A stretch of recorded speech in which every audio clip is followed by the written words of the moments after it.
Sound check, everybody. Sound check. We're recording, Brett. We are. Can you please get yourself together in time? I'm trying. It takes a long time for me to get myself together. You might have to scoot over just a skosh that way. Just a skosh. So you can still see me. There, this feels normal now because we always have the microphone. We got a new boom arm for the microphone, and I love it. This is exciting. We've really upped our game here. Yeah. With our new boom arm. Yep. And most people have no idea what we're talking about. Right. But what's a boom arm? It holds our mic. Holds the mic. Holds the microphone, and it's very sturdy. The other one was giving us troubles. It was a real thorn in my side. Yeah. So, hey. So now. Living large. Solution focused. Yeah. Ooh, Yeah. And speaking of solutions. Yes. We have an important solution for people today. Yes, I can't wait. You know, the funny thing is you were serious that we were recording. I thought you were joking. I was 100% serious. All right, so here we go. You got to look alive. You got to be ready at all times. I'm on my toes. All right, so we are going to be addressing and providing a solution for people. Yes. And what is that, Christa? Finding and getting people to like me. Yes. Right? Which isn't really a problem for me. No. Just kidding. Not a problem. But, you know, for some people it is a problem. Yeah. And for other people it's not. And I would go so far as to say it's a source of anxiety for almost everybody. Yeah. I mean, everybody has this desire to be liked, to have a connection, a fear of rejection. And we live in a culture, too, where I think people, even though we have all these ways to connect through social media and things like that, we're finding that people are increasingly isolated and lonely. And even if you consider yourself to have a pretty easy time meeting people, making friends, I think it's harder to do that these days in any given new situation because people are on their phones, because of social media, because of technology, it's harder to break into a group or to a situation. Oh, yes. I've actually even noticed that. We were just talking about my gym. I've noticed that at my gym. Everybody's perfectly friendly, but it's really hard to break in to the cliques, right? Yeah, you kind of feel like everyone's talking and you come in there and you say, hey, everybody. And they're kind of like, hey. Hey, So actually, that is one area where I don't feel super confident. Yeah. So, anyway. And I think that's true for all of us. We look at a situation and it's like, ooh, I would love to break in. Yep. How do I do that? How do I make a connection? But there's anxiety. And so then we kind of pull back. Yep. And I keep to myself. Yes. So. Okay, so this is great. How do we overcome all of this? And is it easy? Is it hard for us? For some people, it's easier, and others, it's not. But you might want to think of your life as we talk about this at the outset. Consider your social network. Okay. Is it made up more of friends or acquaintances? Ooh. And think about this. What would you like to change? Would you like more acquaintances? Would you like more friends? And it's not that acquaintances are superficial. They're nice to have. They're means of connecting with other people, etc. Yep. But think about, just do a little inventory in your life. Do I have more friends? Do I have more acquaintances? Do I have deep friendships? Do I not? I love that. Begin with the end in mind. Right? Yeah. Yeah. So what am I looking for? I had another thought too, Christa, as we're talking about this. I think a lot of men. Okay. And just my experience. So this is very anecdotal. I think a lot of men have more acquaintances than friends. Oh, good. Okay, say more. Yeah, I think it's because we're conditioned a lot to be focused on our careers. Yep. And so we work on our career and we work and we work and we work, and that's where we connect with people. Sure. But I also think of this. Correct me if I'm wrong. Okay, I'm not trying to sound sexist or anything here, but this is what I observe. Women will call each other. Yep. And be like, hey, I just wanted to call and see how things are going. How are things? Okay, that is totally true. And if a guy called another guy and said, hey, Steve, just this bread. Just wanted to see how's life? Just calling to dish. Yeah, right. Yeah, there'd be this long pause. Mm-hmm. And like, what? Because guys, we don't call to connect. We call for hey, purpose? What's the purpose? I'm putting on a new roof this weekend. Can you help me? Or totally. So there's an agenda. Yep. And so I think it's harder for us to have those friendships. We have more acquaintances, and I'm not saying it's bad either. I'm saying it's just it is. It is. Yep. So no judgments. No judgments. All right. So one thing we do want to say though is that we want to remember needing friendships is normal. That's human. That's what it is to be human. Yeah, I'm glad you said that, because I know sometimes I have clients, and I even have felt that way myself about, do I why am I worrying about this? Do I need friends? Right? Yes. Like, does anybody really? Is it like a weakness to need friends? Yeah, right. Yeah. Right. Yeah, precisely. So you're validating first, human, understandable. We all need this, right? We need it. And it's kind of I was going to say like a love-hate relationship. It's more like a love-hurt relationship, because to have friends, it is a way to feel a sense of being loved and to give love. And it's definitely a place where we experience a lot of hurt. Yes. As well. Yes. So especially if you're living with a group of people. Totally. When I was a pastor, people became members of my church. Okay. And so they're like going to be a member of this community of people. Yep. And they would always ask me, so how involved should we be? There's the drop in the should there. They want, yeah. And I would say, well, you're involved in a healthy way when you have been hurt, unlike you've ever been hurt before. Wow. And there's that key and that dialectic is you'll also be loved unlike you've ever been loved before. And that's relationships. But I think we look at that. Yes. And the pain we think is too great of getting hurt. And so what do? We don't risk it, and we stay isolated. Right. Yep. Yeah. So isolation is our solution, or we think that's the solution to our anxiety and about getting hurt or rejected. But isolation really isn't a solution to the problem of our hurts. Rather, isolation is a problem that still needs a solution. There you go. And I think more and more people are isolating. I think so. And I think we can even isolate through like social media, because I'm really not having to connect with people. Right. I have the appearance of connecting with people. Yes. Right. Or I'm keeping tabs on people. Yes. But I'm not. It's only one small way of doing so. Yeah, absolutely. Yep. I saw, this is kind of funny, a little tangent, but no, it's okay. Little ADHD moment. This is hilarious. I saw on Facebook there was these two dogs both on each side of a fence. Okay. And the fence could like open and close. So when the fence was closed, they'd be barking and snarling and gnashing their teeth at each other. And then somebody would open the door and then be like super kind, to each other. And then they would close it and they get super angry. And I was like, this is social media. I have seen this and I love it. And have you seen the animal voiceovers? No, for those, you've mentioned 2 videos today: the sheep falling in the crevice. Oh yeah, and then this one just now. So remind me there's voiceovers that go with it that are hilarious. Oh, great! But no, you're absolutely right. It's the people are at each other. Yeah, we're really not being authentic. Right. When we're on social media. Right. And authenticity, I think, is a real important part in relationships with friends. Yep. And when we're isolating, we're just not being able to be authentic. And so when I can't be authentic, I'm really not able to experience love and care from somebody, nor am I able to give it to somebody. Yep. So also, I think we want to recommend people remember this, that all humans, it's going to be a tough pill to swallow. I'm ready. I'm sitting down. All humans are lovable, and finding friends may take effort. Ooh, another dialectic. Yeah, another dialectic. And it's hard because, like, I don't even love myself sometimes. I was going to say, how do we got to take apart this first part. Yeah. This could be a whole episode. All human beings are lovable. Yeah. And like you said, it's like, well, okay, even me?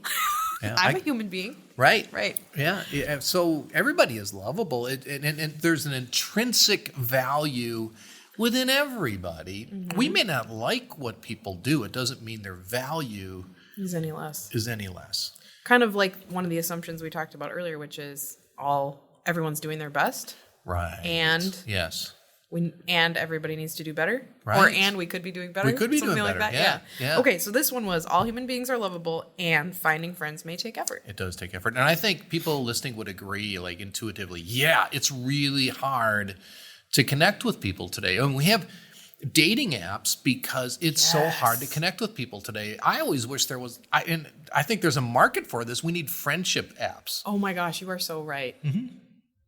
It's so hard. How do you make a friend? How do you make a friend? Right. I think you just had $1 million idea. multi-million-dollar idea. Well, if I'm not here next week, it's because that idea went viral. Listen for our new podcast, $1 Million Apps.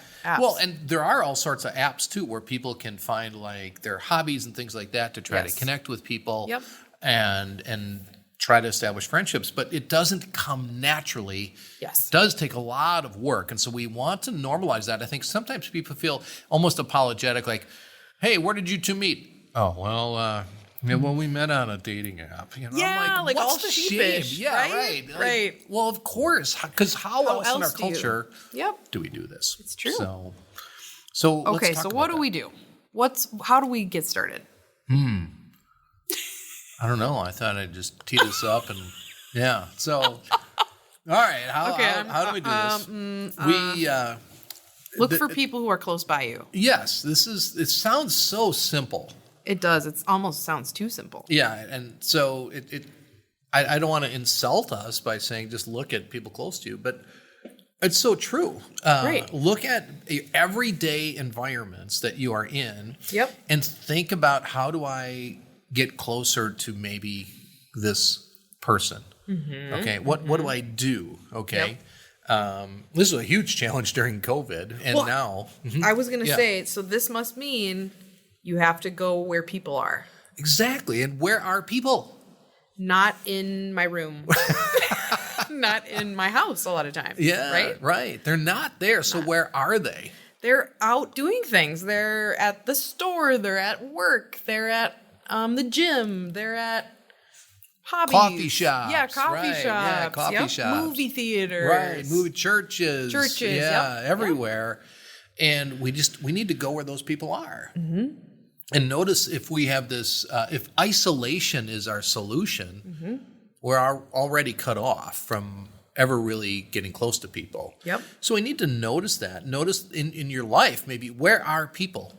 Go for a walk. Where are they at? Talk to your neighbors, right? Maybe reminds me of The Little Mermaid. I want to be where the people are. Oh, wow, that's good. Yeah. Could you keep going with that? No. Oh, maybe later. That was good. That can be bonus content. Bonus content, yeah, which we always promise and never deliver. Okay, right. so until today.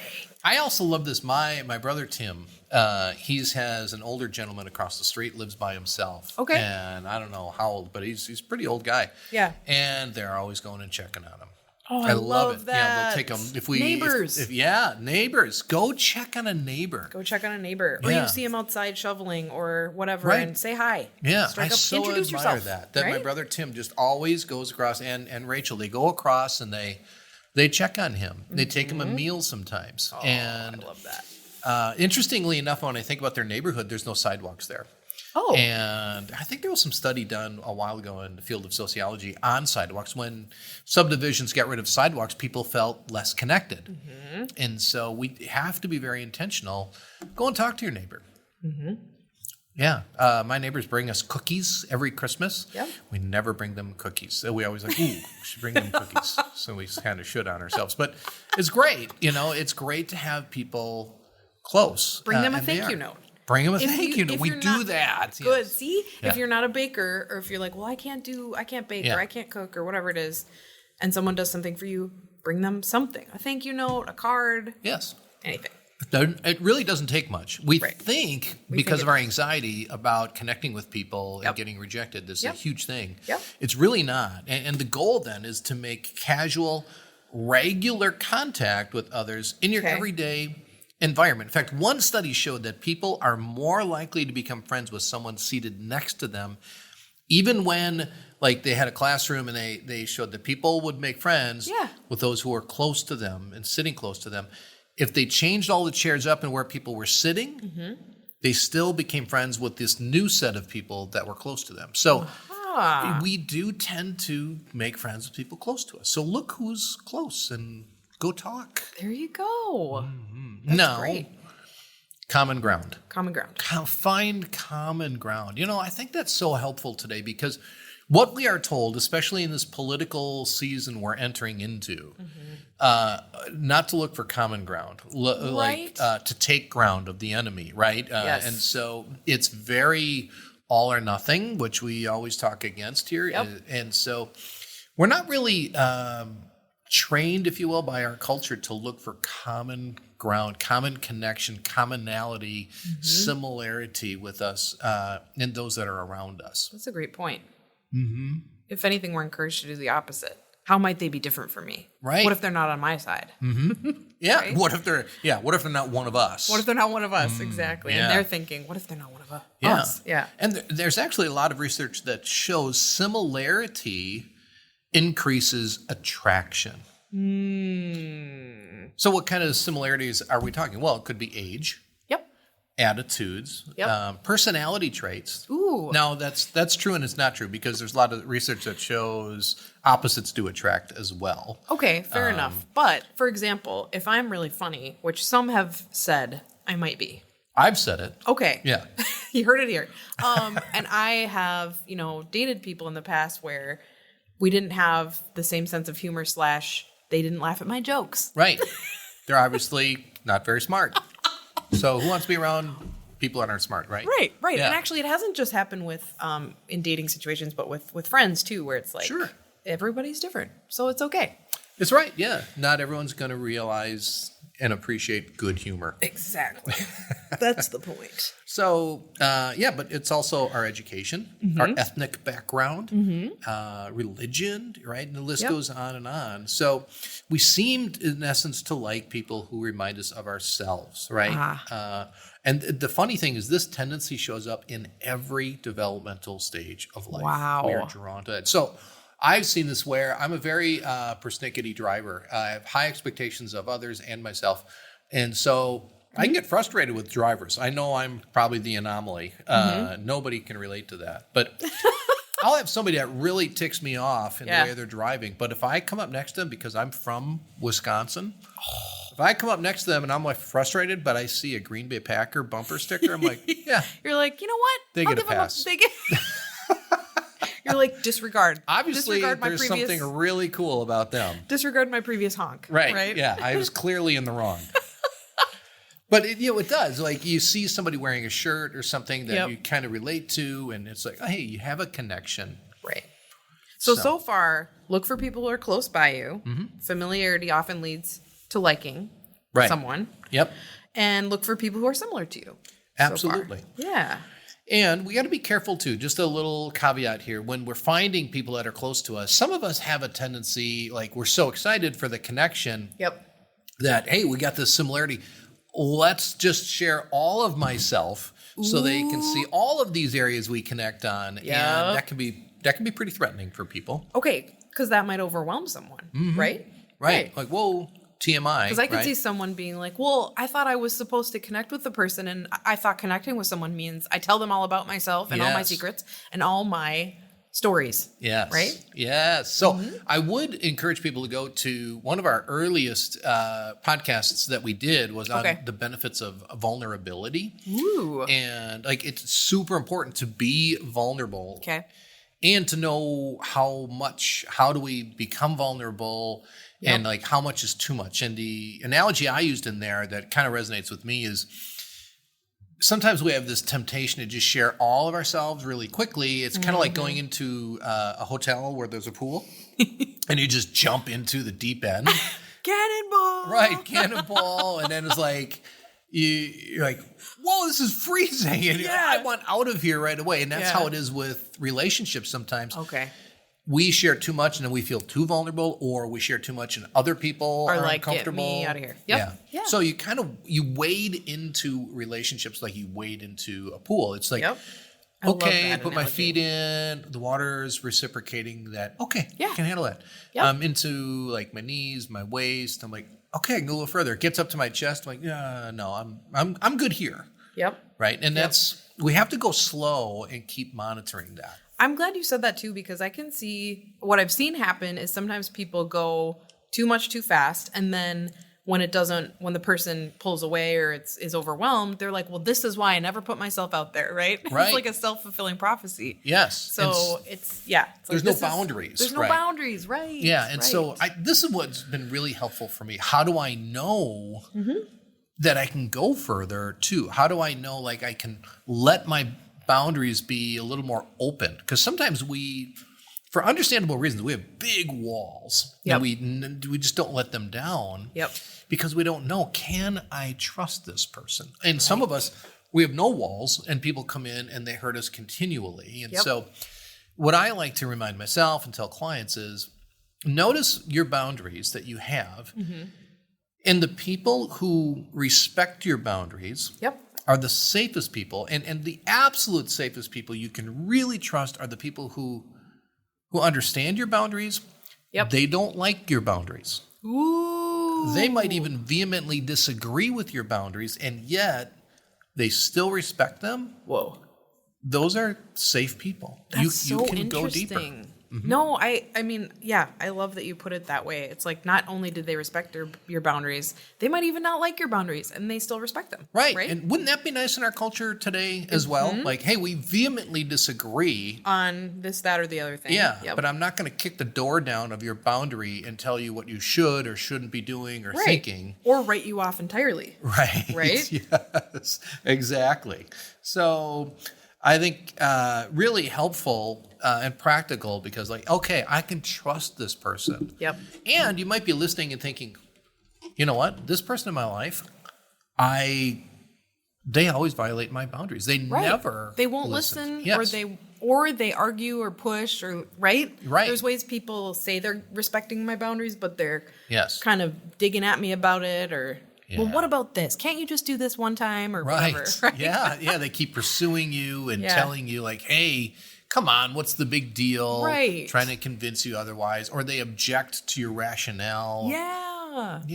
That's not safe. Now, there's another side of that coin is, if we're going to get people to like us, we need to be respecting their boundaries too. True. And so if somebody says no. Ooh, good one. Okay. It doesn't mean I have to like it. I can not like it and say, all right.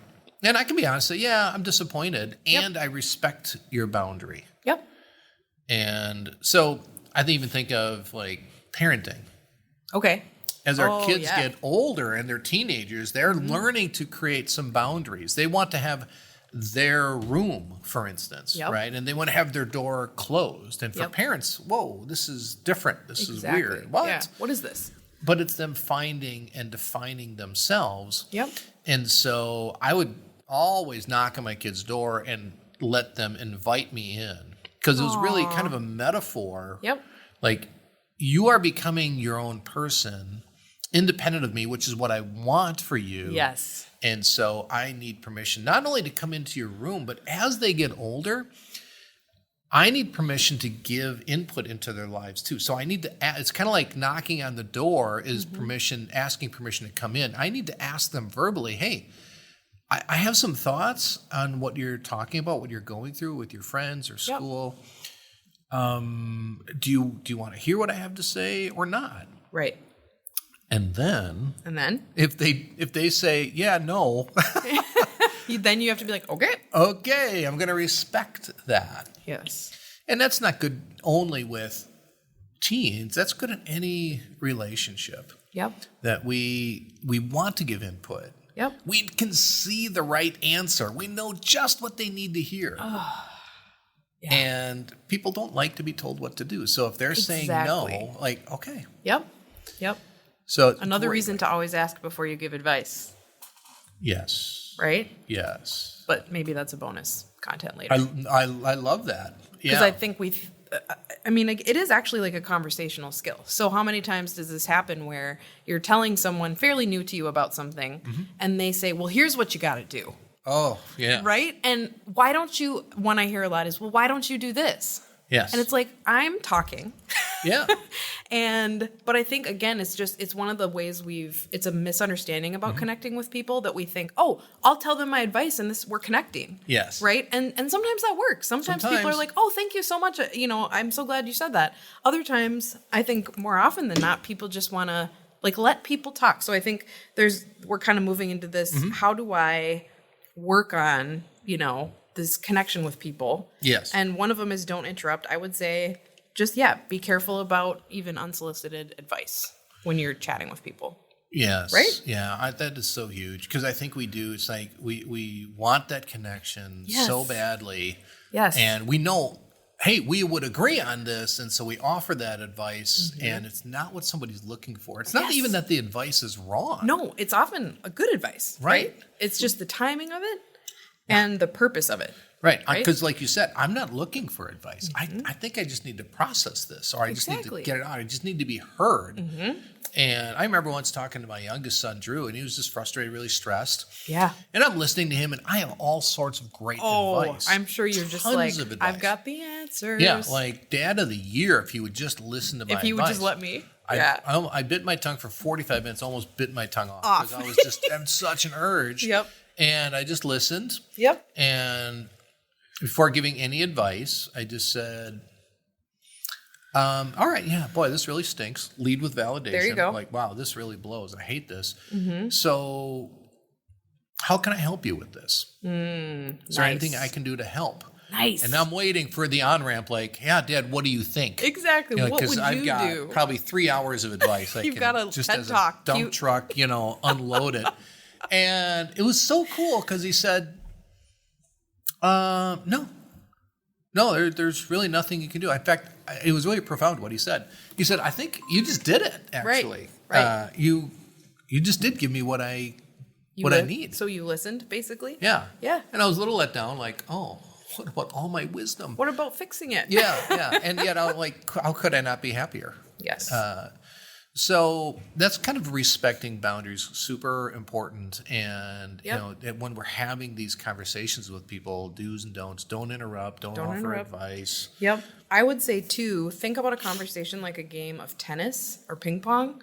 You're hitting the conversation back and forth. So So I think another trap people fall into is they think, what this person just said, I just thought of a story about me, and I'm gonna tell them how much I relate to that and that's fine. Yeah. I think the tendency though, or the danger, is taking over the conversation. I have had a few clients tell me, I wish I had more friends. It seems like when I talk to the few friends I have, I'm talking about myself, and I know I'm doing it. Right. And so then we can look at that. Right? I've heard that called stealing the spotlight. There you go. Yes. I love that. It's like the ball gets hit to you and you catch it and hold it.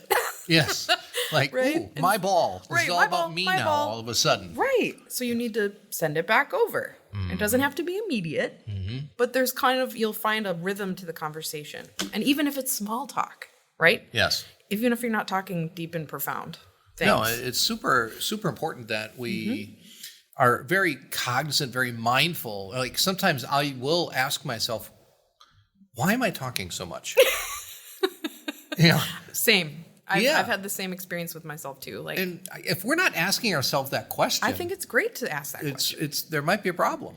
Right. And the other side of that too is there's people who won't answer with quite enough information, right? So then there's those who want to talk more, and there's those who want to just serve it back immediately, right? Send it back. Yeah. And that comes from maybe like, well, I'm not comfortable sharing. So respond maybe with, if you're one of those who you tend to just sit back and listen, maybe respond with a little more information than you're comfortable with. Yes. Right? Yes. Right? That's kind of wading into the pool, go a little bit deeper. Yep. By maybe sharing just a little more information, and then inquiring a little bit more. So there you go. So Christa, you work at Nystrom. How long have you worked there? I've worked at Nystrom for coming up on 8 years. Okay, great conversation. Crickets. Crickets, and then you have two people. How do I get out of this now? Yeah. So when we can respond and go a little bit deeper and respond with a question that reciprocates some interest. So how about you? Yeah, right. Christa, how long have you worked at Nystrom? About 8 years. How about you? Oh, yeah. I've been here, I think, like 6 years. Yeah. So do you like it? What do you like about your job? What do you dislike about it? Right. So, and then I could answer a lot there. Yes. Right? And then after sharing, just hand it back over. Like, what do you think? What's your experience been like so far? Right? Yeah. And so it's when we think about interacting with people, think about it this way. Is this a teaching opportunity or a learning opportunity? When I'm interacting with somebody, is this a teaching opportunity where I am to teach them about me? Yeah. Because I want them to like me? Yeah. Or is this a learning opportunity for me where I just want to learn everything I can about this person? Exactly. And if I take that approach, hey, tell me about you, like where are you from and what was it like growing up there? Yeah. And I never grew up in, who knows, like a rural area. So what's that like? I always thought it would be hard to find things to do. What did you do for fun? And so I'm trying to learn as much as I can. And what I find when we do that and take that approach, we find people really fascinating. Like everybody's got a great story. Right. But notice my whole approach and all of my attention is off of myself. Right. Exactly. I want the other person to be in the spotlight. Like, okay, yeah, the spotlight's on you, and I want to learn everything I can. Yep. This is really cool. Right. There can be a problem with that, though, too. Okay, what? Because the spotlight can almost feel then... Too much? Yeah, like an interrogation light. Yes, right. And so people can feel uncomfortable. A lot of us do feel uncomfortable in the spotlight. Yep. A lot of us feel comfortable when people take interest in us. And so we got to be sort of paying attention. You know, are people shutting down? Then is when I can share a little bit more about myself, maybe a little self-disclosure. Well, yeah, I grew up in the suburbs of Milwaukee, and it was interesting. We had a lot of cool programs going for kids. I remember playing football as a kid, and we'd have hot dogs, you know, at their school. And it was just kind of the small town feel, and it was really fun. And see if the person responds. Right. But now it's not like you're being interrogated. Exactly. It's reciprocal. Yep. But I think that's a good approach to take. Is this as I meet this person and I'm interacting, is this a teaching opportunity or a learning opportunity? I like that. Thanks. It just came to me. Well, and if you're someone who tends to talk more, maybe see it as a learning opportunity. If you're someone who tends to talk less, maybe see it as a teaching. You know, like put the shoe on the other foot, or whatever the saying is. Yeah. Right. Put the leg or foot on the other leg. Side of the street, or the chicken across the road. Or okay, so then what if I meet someone and I'm getting to know them and I'm conversing? Should I tell them I like them? Ooh. What do you mean by that? Would that be weird? What do you mean by that? Well, like, I think because this last piece of it is express liking, right? Yes. So we often like people we think like us. So I think what this is saying is it's okay to indicate sometimes to someone, hey, I like you. You're great. Is that correct? Wow. But I often don't think to do that, or I might think it, but I don't say it. Yeah, and you kind of wish you could say it. Right? And you're like, really is that great. Weird? Yeah, Am I going to be weird? It's such a great question. I'm thinking about it now for the first time. Like, why wouldn't we say that? Exactly. Pros, cons. I think we feel like, oh, I've crossed a line. And we got to be careful if we're speaking to someone of the opposite gender, then, you know, we maybe have to be a little careful. But even so there, I think we can be overly cautious too. Fair. I think it's a case by case, and in general, it's probably more okay than you think. Would we say that? I like that. Yeah. Yeah. So validating somebody is usually pretty okay. Yeah. And just to say, I really like talking with you. I think it's really been enjoyable. That's okay to do.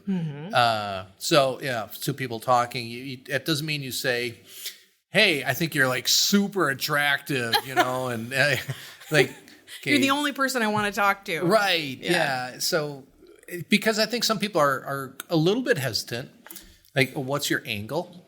Sure. You know, and so when are you going to like put some line on me, you know, and try and do some pickup line? And so we want to be careful of that. And I see that a lot from clients, you know, in the dating scene. They want to go deeper so quickly. Exactly. And intimacy does not happen quickly. Ooh, that would be a good topic sometime about intimacy. What is it and how do we get there? Because I find that we want intimacy so quick and so badly that... well, everything else in our world is so quick now. Right. Right? It's instant. And intimacy doesn't work that way. And so people go very quickly into having sex because that can feel like intimacy because there's all these hormones that are released that feels very intimate, like this oxytocin that's released, and there's this bonding chemical that we feel bonded with somebody. And it gives the illusion of intimacy. Right. Yep. The chemical goes away, and it's like, well, this relationship stinks. Oh, but let's have sex again, because for those 10 minutes, I felt really connected. And so we're chasing this chemical in search of intimacy.